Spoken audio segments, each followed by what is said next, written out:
আপনারা যারা আমার ফ্যান ফলোয়ার আছেন বিভিন্ন সময় বিভিন্নভাবে আমার উপর কষ্ট পেয়েছেন, তাদের উদ্দেশ্যে একজন সাবেক এমপি হিসাবে আমি দুটি কথা বলতে চাই। আমি আপনাদের এই সংস্কার, কোটা সংস্কার যে আন্দোলন, এই আন্দোলনে বা বৈষম্য বিরোধী ছাত্র আন্দোলন, এই আন্দোলনে কোটা সংস্কারের জন্য আমি সবসময় আপনাদের সাথে ছিলাম এবং এটাতে যারা আহত নিহত হয়েছেন তাদের পক্ষেও, এই বিচারের পক্ষেও আমি ছিলাম। কিন্তু আমার ব্যর্থতা হচ্ছে কি, আমি আপনাদেরকে বুঝাইতে পারি নাই।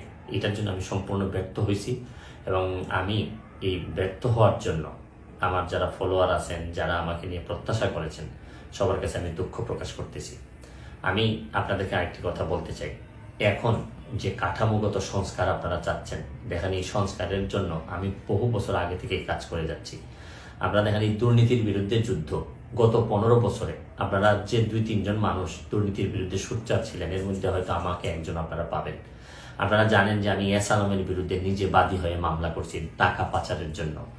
আপনারা জানেন যে আওয়ামী লীগের বর্তমান কমিটির যিনি প্রচার সম্পাদক আব্দুস সুবহান গোলাপ, তার আমেরিকাতে 9 বাড়ি থাকা নিয়ে আমি নিজে বাদী হয়ে মামলা করছি।